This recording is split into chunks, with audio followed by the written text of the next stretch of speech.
Wednesday morning I came out here to Oakland, and God, my life started then, man. I thought I had a pretty good thing going. Jersey was fun, Bowling Green was fun, but this is where it's at, man. I came out here and I started playing with these guys, and man, one thing I loved the most is that when you got here with Oakland, it didn't matter. It didn't matter what you looked like. It didn't matter how big you were. It didn't matter how fast you were. As long as you hit people and you were in your ass. See,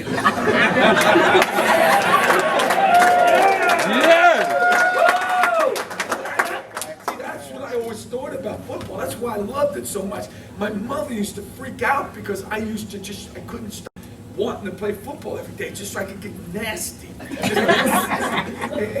then I came here and that's all they wanted me to do. It was great. They didn't care if I drank beer. They didn't care if I didn't go to sleep. They didn't care if I fell in love every day. They liked that stuff. It was the Raiders, man.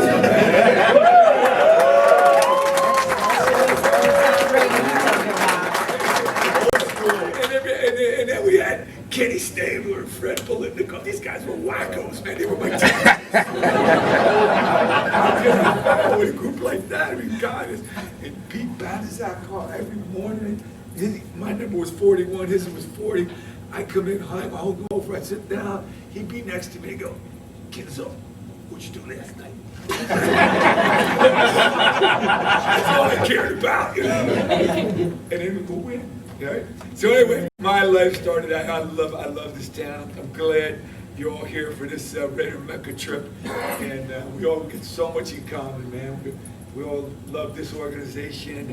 There's just something weird about all That's of us. right. You know? That's right. You know, I had my generation, and then we have this guy who's Mr. Raider.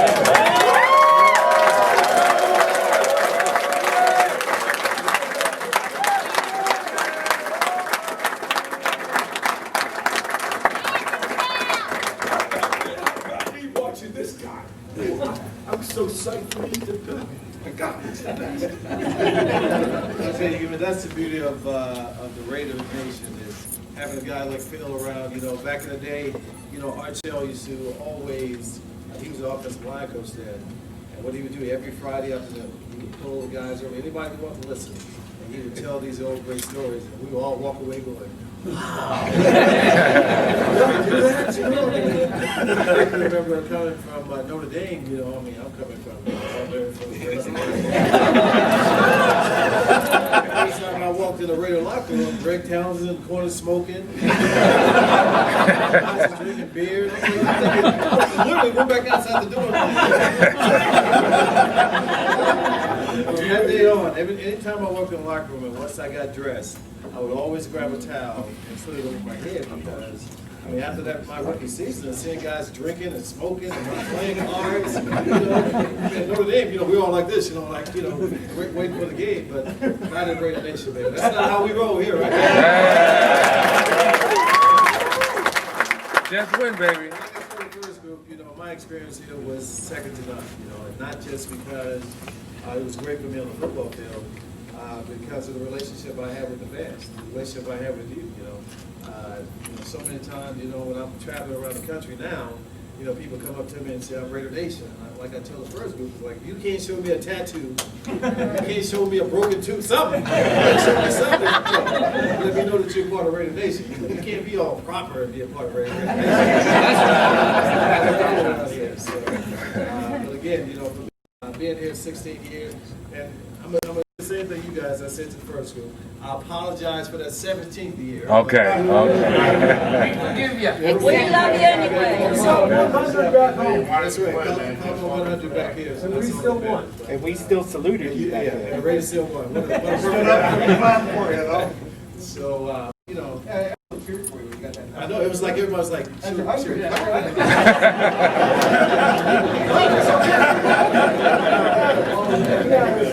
it was a weird. I didn't know what to do either. I was like, ready to go jump up in the black hole.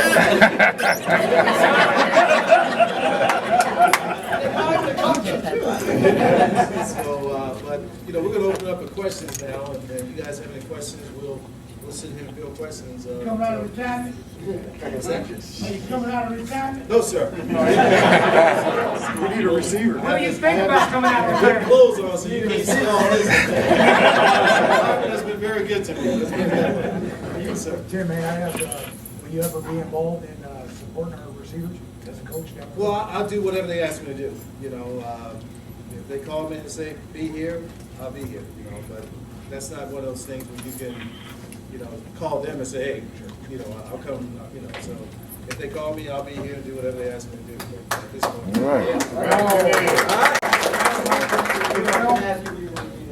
For Phil, you got any good stories about Alzado? Oh. He was my hero. Yeah, Lyle's a beauty, man. I should play with Lyle on the Raiders. I was already gone to Buffalo, and when he came in here from Cleveland. But Lyle and I got very friendly. I'll give you a good Lyle story, okay? Lyle and I we went to the Senior Bowl game together, went to college All-Star game together, so we became pretty good buddies. And when he was with the Broncos, he used to call me and say, Phil, I hate it here. I just hate it here. I want to be a Raider. And he said, please tell Al. I used to tell Al, because Al come to practice every day, Alzado called me again. He wants to be a Raider. Okay, he's a Bronco, you know, he don't want to talk about it.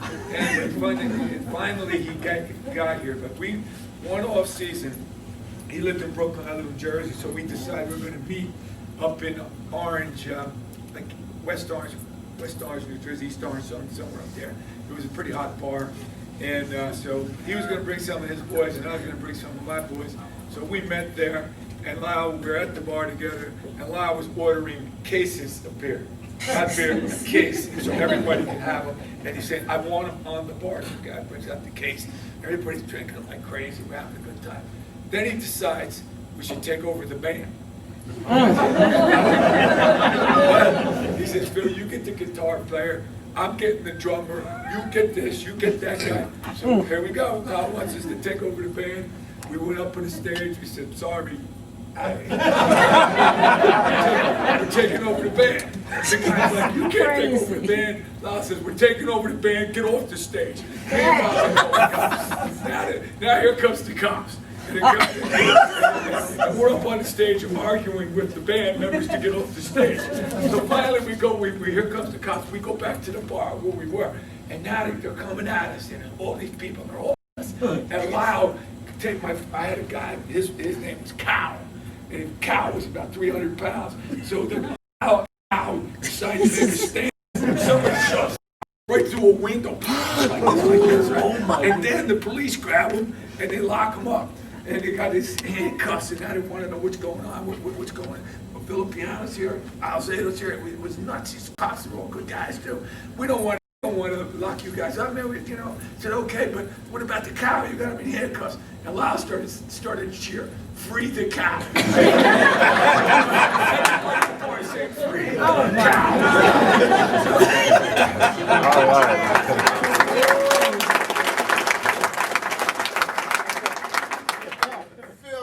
What differences do you see in the linebacking position, the days when you played, which were the glory days, and the linebacking position today? It's funny. It's a really good question. And, you know, besides the size of the guys now, you know, everybody seems to be a bit bigger. When I first came into the league, I hit it like perfect timing. It's when they started throwing to the running backs out of the backfield. So they needed guys like in the 220, so you could run. You know, so you could run with these guys because, you know, they used to have the big backers. These guys would come out, dump it, and they were gone. You know, so anyway, things were changing. Perfect timing for my size. So that worked out real well. And then about my 8th year in the league, all of a sudden they started doing the 5 defensive backs, and we play like 2 downs, and they bring in a 5th back and a 6th back. So all that stuff started changing. And now, I mean, I can't even see how these linebackers break a sweat. They're out there for like one play, and then here comes the defensive backs, you know? I remember Teddy Hendricks, when they first did this, he was so mad. He grabbed my hand, and he said, well, they're going to treat us like women, we're going to hold hands.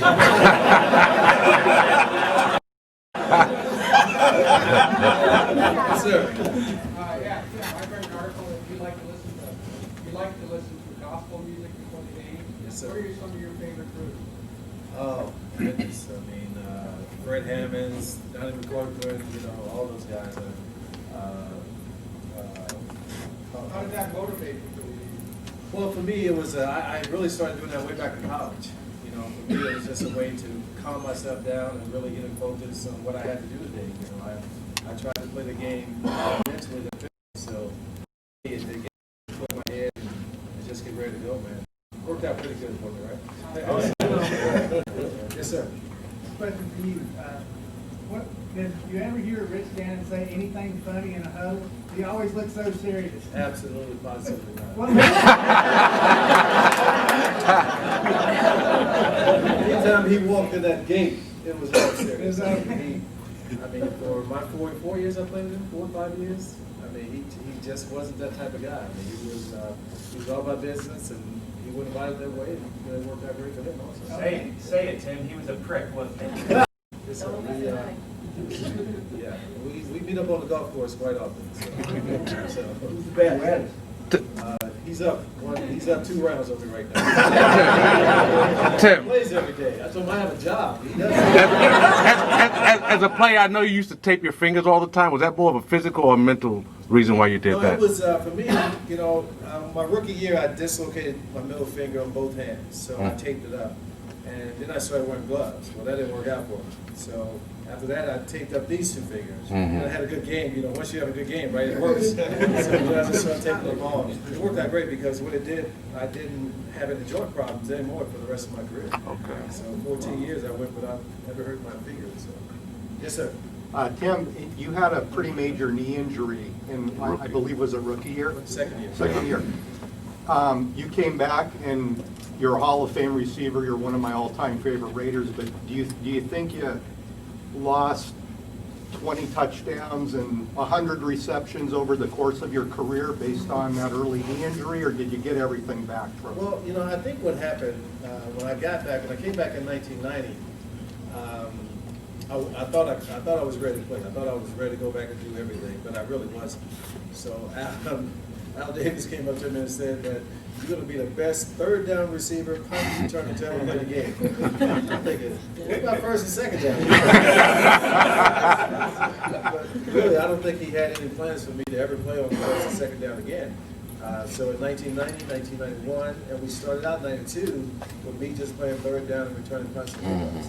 But what I think that did for me, and my brother kept reminding me of this, when I would call him like, I can't play on 1st and 2nd down. He would remind me, he would just tell me, look, this is going to add life to you on the backside of your career. And that's what happened. When I got 30, 31, 32, I still felt great. Felt like I could get it done. So I can't really say what I may have lost. I think I got it. So you think you might have got some of it back at the end? Yes, Thank sir. you. What was out of all the years you played, what was your favorite play? I know I've got several of you would have scored your 1,000th catch, and then a touchdown against Kansas City, the first one got messed up.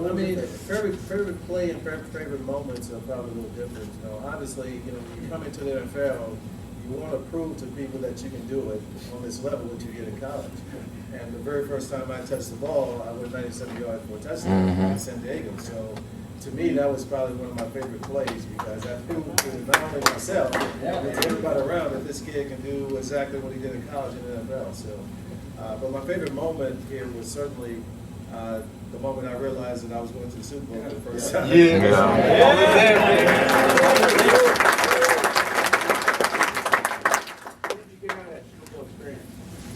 Well, it's just the opportunity to play for the World Championship, man. Even though it was a disaster for us, no one could ever take away the fact that Tim Brown was on the field.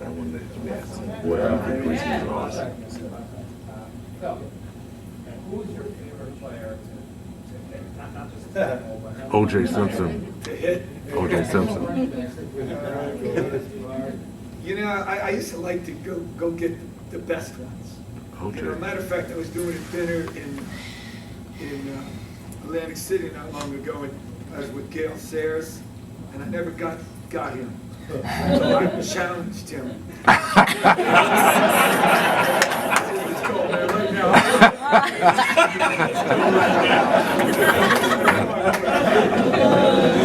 But I used to love the, I loved, like Larry Zonk. Big battery. And then, oh God, what's his name? There was like O.J. Simpson. Yeah, I'll tell you. There you go. Take his helmet I don't know off. if you guys remember when he was on trial. Remember how they opened it up every day? He was cutting back across and somebody came and bam, and boom, and he was on the ground going like this. Remember that? Yeah. All right. I know.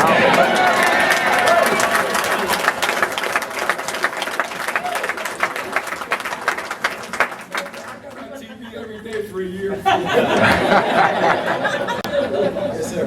This is to both you and Phil. I know a few years back, Burbank, California, you all got together and had a fundraiser for like the retirees. Bo Jackson was there, Tim, you were there, Phil, you were there. You had a whole slew of players. Are you guys ever thinking about doing something like that again? Yeah, we've tried several times over the last couple of years. Certain guys' schedule just don't jive with the whole deal. And if you don't have Howie Long there, I'm not saying Howie, but you don't have him there, then it sort of kills the whole deal. If you don't have Marcus Allen there or Bo Jackson, so it was tough to get the three big guys scheduled, all together on that. But certainly, with Steve Smith, one of the guys who is really not doing well right now, we're very fortunate to have him still alive at this point, and some other guys who are out there who are struggling with it. We're trying to do some things, man, but it's just very difficult at this point. That was a beauty down there. It was so good to see us all come together. Yeah. I get, because you guys are here at Raider Mecca, I give you some inside information that I just got from Mr. Mark over there right now. Are we doing something 50th anniversary? Oh, that'd be great. 50th year of both the AFL and the Raiders. So next year there's a lot of things in the plans. So there'll probably be a lot of former players around for the games next year, and we'll probably put together a couple of big events next year. All How about a right. Hall of Fame for the Raiders? You know what, maybe we could do something nice for, with that, because everybody would have to be in that. Yes, sir. Okay, so this, I know most of the fans here would say that we felt we got gypped by Drew coming back a year after seeing us in the Super Bowl. Did the players feel kind of, shorted by the fact that they had guys who didn't jump on the team? Honestly, because we all do, right? We didn't really feel gypped. I mean, I gotta tell the story. Let me tell the story. Yeah, tell it. From my point of view. Oh, good. If you had somebody else, they may tell you something else. But me and this Callahan guy don't really jive. Right? You don't really see Callahan guy, oh boy. And simply because he quit on us 2 times. In 98 he walked off the field on us, in 99 he walked off the field on us. So after that time, we really didn't want him around, but they kept him around. So he gets the head coaching job, right? And that wasn't a good thing, but we ended up going to Super Bowl because he basically said to the offense, you guys run yourselves. And with Rich and all the veterans we had, we were able to do that. Well, we get to the Super Bowl. God, I can't believe this. We get to the Super Bowl. Our plan, we get our big book, how we're going to win the championship, and everybody's praying that we're going to run the ball. Because our offensive line is 350, their guys are 280 or whatever. Let's smash them out, right? So we practice Wednesday, practice Thursday, and everybody's all excited. Well, Friday morning, he comes in, he changes the whole game plan. Right, heard that. Changes the entire game plan. So now we're going to throw the ball 60 times against this quick, fast defense. And we haven't practiced against it, right? So one of the reasons why what happened with Barrett Robbins was because Barrett was we all went into his office after practice, please don't do this. And when he said, no, that's what we're going to do. Oh, wow. Barrett said, hey, screw it. And he went on. Wow. So, I mean, so we go into the game knowing that the only chance we have is if Tampa Bay falls down at the point. Otherwise, because we have no idea where the blitzes are coming from, we have no idea.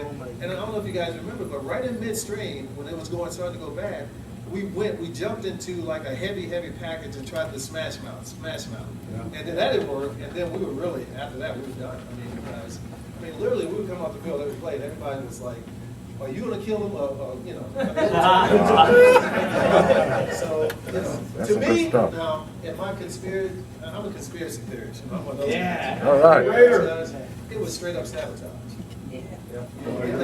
Because he loves Groot so much.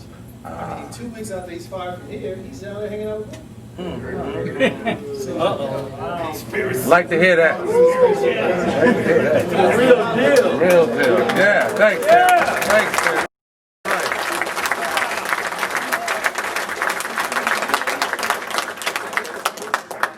The game went the way it did. I mean, it was just so difficult to stay focused, the biggest game of our lives. And you have the coach who does that, and you're in the middle of this game and you're trying to say, but everybody's like, why?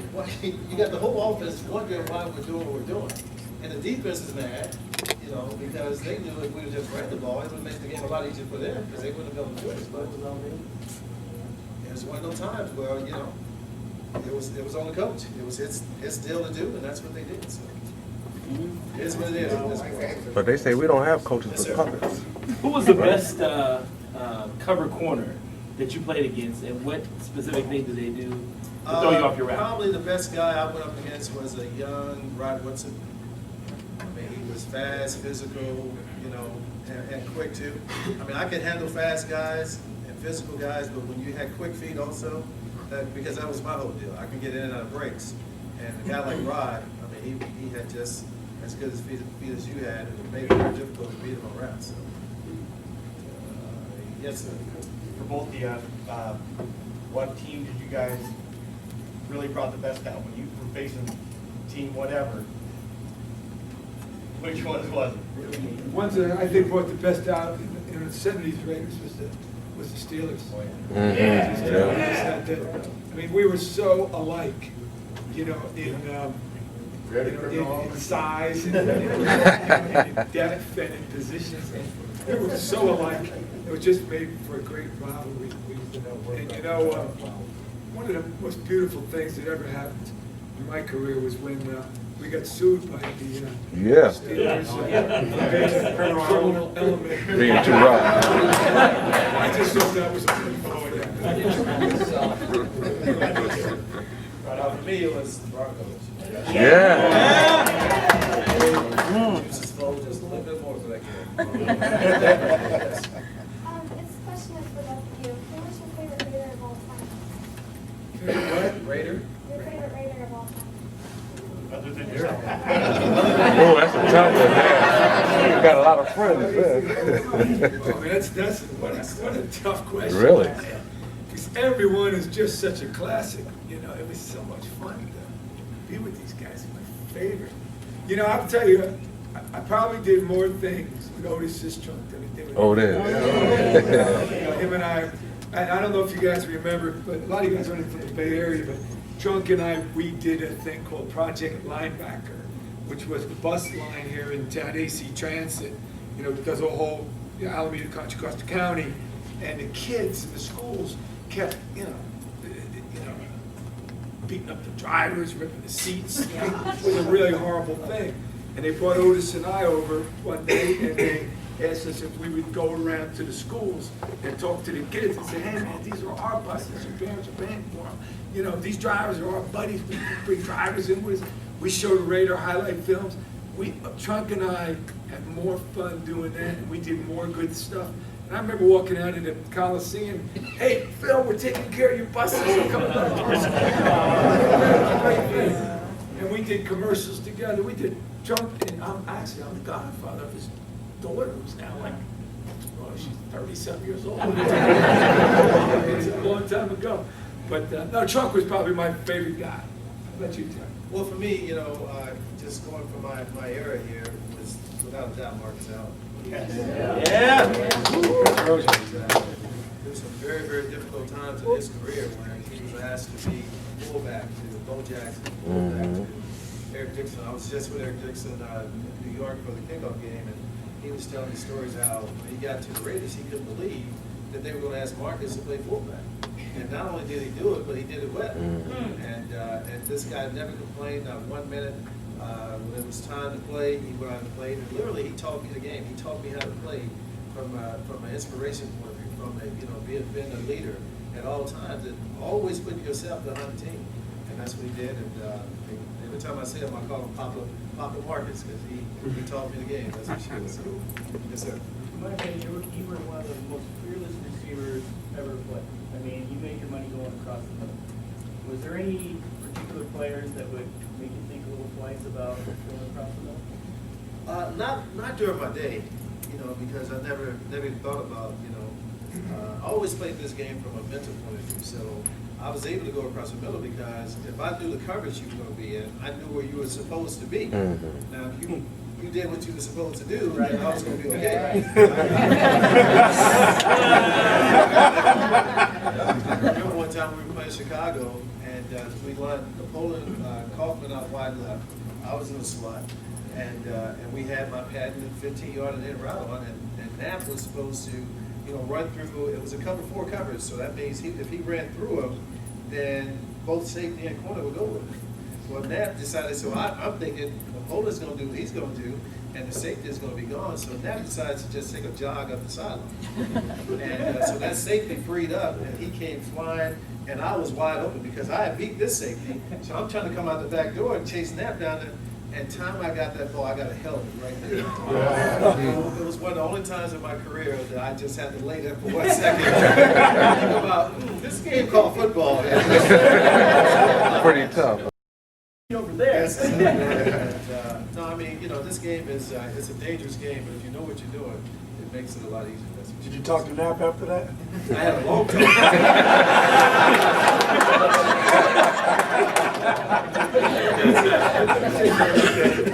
Guys, because you're the Mecca, one of our players get a really bad rap would be Jack Tatum on hitting Darryl Stingley. Darryl was a beautiful guy, and the quarterback can also, hang these guys out to dry. Yeah. Now, and just like Tim said, you know where everybody's going to be when you read the defense, but there's certain defenses where you said cover 4, the defensive backs are rotating that way. So if they're rotating that way, you don't throw to a receiver that's coming this way. You throw to the receiver that's coming that way. And I thought Steve Grogan threw to the wrong guy. I mean, here's Stanley Morgan wide open, going right behind Tatum, but he throws to Stingley coming right into Tatum. The quarterback can have a lot to do with getting these guys hurt. Yeah, he's a great guy, man. He's been in a couple Meccas. He's a great guy. Tate's a beauty. Jersey boy. Talk about, quarterback, all business. Jack Tatum, ooh, all business. Yes, sir. We were outside, we were doing a security, and Otis and Jack were out there, and they started telling stories about the players now and the players back in their days. And they called them, I'm not gonna say the word right now, but the way both of them decided that the Raiders back in the old days could have just kicked the shit out of anybody nowadays. I don't think so. But I like Tate, Otis talking that way. These guys always had rating cards. Yeah. Who was the biggest cheater, and do you have any stories? We could go on all night about that. We, we had a guy named Gus Otto. I don't know if you guys remember, he played the linebacker, and he was very, very good to me. I played left, he played the right wing, and when I first started, and Gus was a big game man. He loved, every night we'd go play this little bowling game, we played, shuffleboard, darts, everything in the bars. We just had a great time. And then, when Gus left, it was kind of felt to me to keep this stuff up, but I took it to another couple of levels. We started having these tournaments, and they really, it got ugly at these tournaments in all kinds of ways, but the competition was beautiful. And I'll never forget what the best cheating that I ever saw was in the air hockey tournament. Freddie Bolitnikoff and Bob Zeman were partners. Bob Zeman was a coach. They hung out with us. So Freddie and Bob and the air hockey table, it was my table, so he had to come into my room to play it. So I kind of noticed Freddie was around a lot, and he measured the goal. And the guys that do a lot of drinking, and they measured the goal and put a little piece, they got this little plastic thing. And if somebody made a commotion, he snapped it over. So now these guys, the goal knows See, the ball looked like, I mean, the puck looked like it was going right in, and just went there. And one of Gene Upshaw was always like, you know, the judge, and he would, cheating is encouraged was rule number 1. These guys got all the way to the finals, and we had a thing called an unmolested free shot. This is when you physically abused your opponent or something really nasty. So anyway, they call the unmolested free shot. And that's where you put the puck right there, you just go bink, it goes right in the goal, right? So the guys standing around, bink. And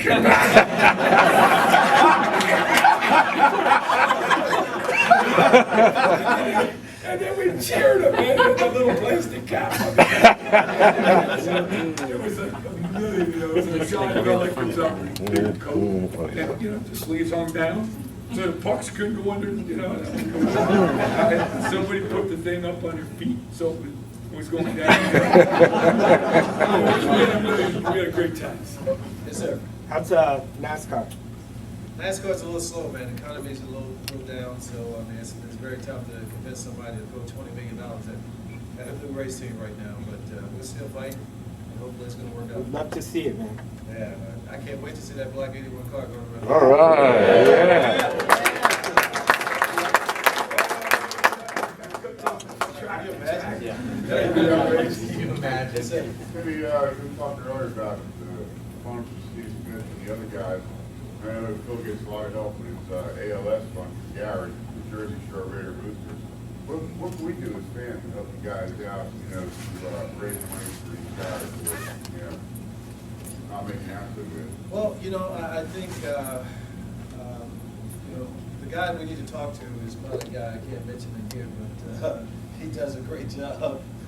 You know, he does an absolute great job, you know, keeping, you know, the Raiders abreast of what's happening with everybody. So he would be the guy to get you in touch with, and whatever you guys can do as far as, you know, I got Steve Smith. Steve played with me here late 80s and early 90s, and they say he has ALS, but if it was ALS, he'd been gone a long time ago. They really don't know what he has, but he is totally incapacitated at this point. His wife is really struggling trying to make things, you know, for teenage kids. And you know, we're doing all we can do to help out on a monthly basis. Howie, I know, gives tons of money back to her. Marcus does the same thing, Bo Jackson. So, but you know, certainly if fans would like to do something on a one-time basis, monthly basis, at this particular point, she's taking whatever she can possibly do.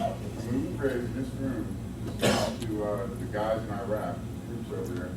People in this room raised over $3,000 with the help of the Raiders. To send stuff over there, beef jerky, cigarettes, you know, toothbrushes, whatever. But so we as fans, you know, none of us can put up the kind of money you can, but if you get as a bunch, as a group, we could probably come up with, you know. A bill paid is a bill paid, right? Yes. Right. That's Right. That's the point that she's at right now, and again, you know, you got 5 or 6 guys who are trying on a monthly basis to keep her doing, you know, but sometimes guys get so busy that, you know, things happen, so. But I'll certainly pass that information on. If you give me some information, I'll reach you. Thank you. Yeah, Phil and Jerry Grace said, I was happy. That's how I felt. I've been here so many years, and this thing done by myself. It was almost impossible to try and carry the load from the receiver point of view all by myself. So to have somebody like Jerry, even that when he got here, he was 38, 39 years old. It was just a remarkable thing how defenses changed because he was on the other side of the field. And you know, his presence here was a big reason why we ended up winning the Super Bowl. He opened him and Jared Porter. They opened up the whole field and just made it very difficult for everybody to really stop us. Yes, sir. Yes, sir. Back in the row. Yeah, what is your favorite, both this is for both of you, what is your favorite Al Davis song?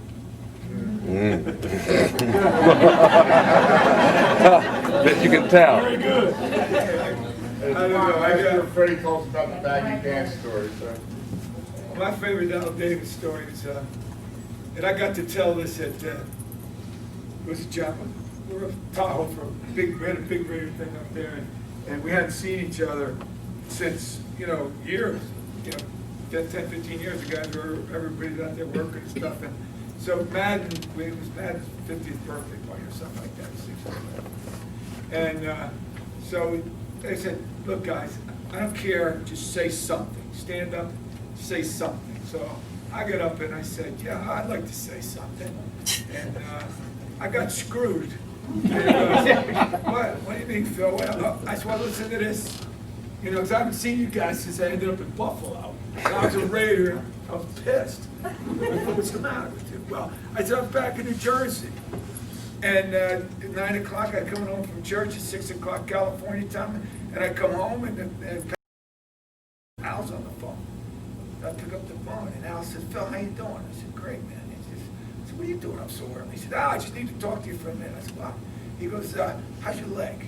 I said, my knee is fine, man. My leg's fine. I'm running. He says, what are you weighing? I said, I'm about 230. He said, yeah, man, I like you in that middle last year, Can you do that? And I said, yeah, I can do that. He goes, so you're feeling fine and everything's good? I said, yeah, what's up? He goes, I got to ask you about somebody. I said, what? He goes, you know that guy from Buffalo, Bobby Chandler, the wide receiver? I said, yeah, I like playing with him in the Pro Bowl game. Great guy. He goes, well, Freddie's gone. Freddie Blitnikoff is just going to Canada. He said, Freddie's gone. Cliff, we don't know. We need another guy. I said, yeah, I think, I said, from what I know, he's good. He's got great hands. And I really think he'd be a great player for us. He goes, yeah, but I can't make a mistake. Do you think that guy would be a great Raider? I said, I really do think he'd be a great Raider, but you're going to have to give up somebody for him. I said, who are you going to have to give up? He goes, you.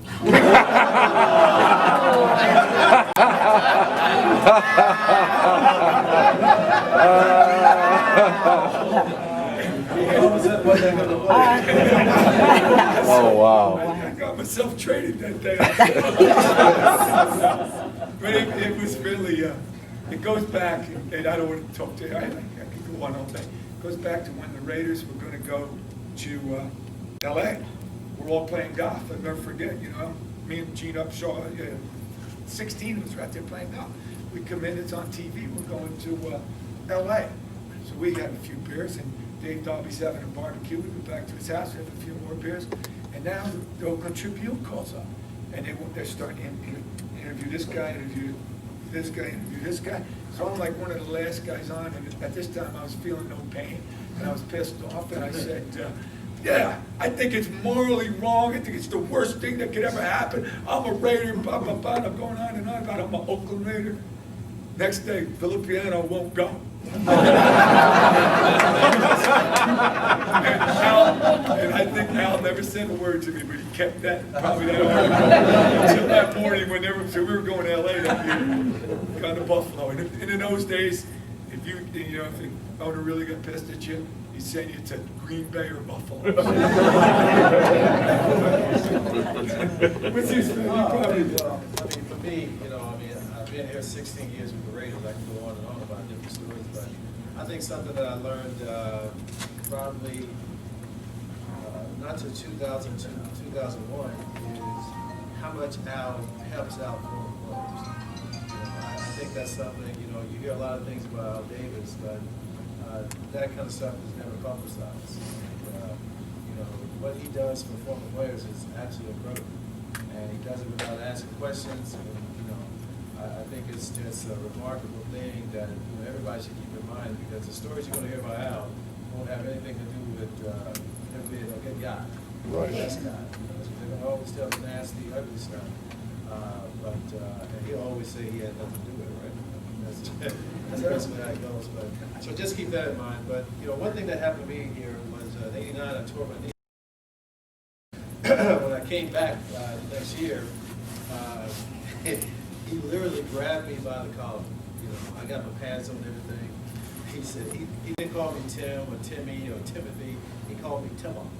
That was my name, Timmo. Timmo. Can you still do it, Timmo? Can you still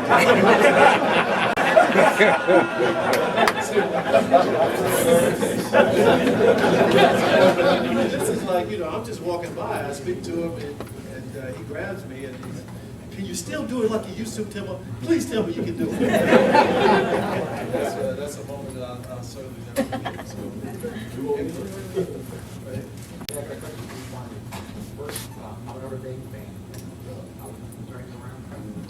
what do you think after yesterday? Well, they can't tell me. They can't tell me. Trojans can. Trojans can. Let's hope. I'll be up there next Saturday. Phil, tell us Conrad Gilbert's story. So you got a few of those. Oh, yeah, Conrad he's a beauty. Conrad should have been a Raider. He should have been. He would have blown beautiful out here. But, so we're going there, we're playing with the Buffalo Bills, and we're flying. And how about this? Buffalo's like 2-14, and Chuck Knox becomes the coach up there his first year, 2-14, right? He goes out and brings in about 10 guys like us, all 10-year guys, 11-year guys, and Conrad is one of them. We go up there and we fall in love, and we're roommates, and we win the AFC East. We go from worst to the best. So now we're going to have to play the Chargers in the playoff game, and the captain comes on the phone. I mean, on the airplane, and he says, "Guys, look, we got a little problem. Something's the matter with our hydraulics, and we're gonna have to teach you guys. You know, if we're gonna have pretty rough going to LA rather than San Diego because the runway's too small. And pay attention to the flight attendants. They're going to show you. You know, they show us how to do this, and and we're getting ready. Kind of crazy when something like this is 80 through 80. You know, what the wheels are going to. Anyway, we're going in, and Isaiah Robertson and Conrad. Isaiah's like shaking, man. He looks at Conrad and goes, "Conrad, I loved you, man, even though you were a Ram. I mean, when I was with the Rams and you were the Cardinals, I loved you. I hated you, but because you kept hitting Merlin Olsen, but I loved you." Isaiah looks at me and goes, "Billy, Senior Bowl, you're my father and your father, Senior Bowl. I love you so much. If I'm going to die, I'm going to die with you." Conrad over. I mean, I guess it was my turn, so I look over at Butchie, Isaiah, and I say, "Look, man, you're the best. You're one of the greatest linebackers ever. You're the black Dick Buckus. You're this and that, and all." It was so nice, man. If I'm going down, I'm glad I got to play with you. I'm glad that, if I'm going to die with you. I look over at Conrad, and I say, "Conrad, you're a scumbag. I hated you with the Cardinals, and I hate you now." There's a big lump here on my rib. He smashed me with one when I played one time. I said, "You punched me in my stomach. You broke my rib. And I'll tell you what, I don't want to die with you." Conrad looks at Isaiah and says, "Butchie, I'm so glad that you said all that nice stuff. I'm really happy, that we got to be teammates and all that. If I'm going to die." Meanwhile, we're going down now. I'm going to die. I'm going to die with you. Now, my wife, Patty's she's pregnant. She's about 9 months pregnant, and she's ready to have a baby any day. And Conrad looks over at me and goes, "Philly, you know that baby your wife's